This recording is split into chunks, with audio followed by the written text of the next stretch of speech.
ঈদের আগে একটু ভোগান্তি হয়েছিল, যানজট ছাড়াই মোটামুটি।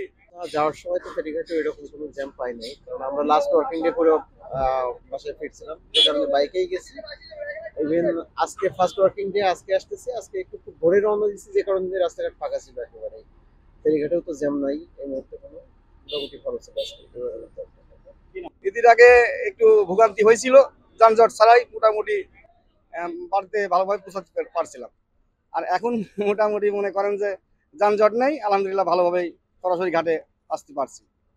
ঈদ ফেরত যাত্রী আমরা যেভাবে আশা করছিলাম আসলে সেভাবে আমরা পাচ্ছি না।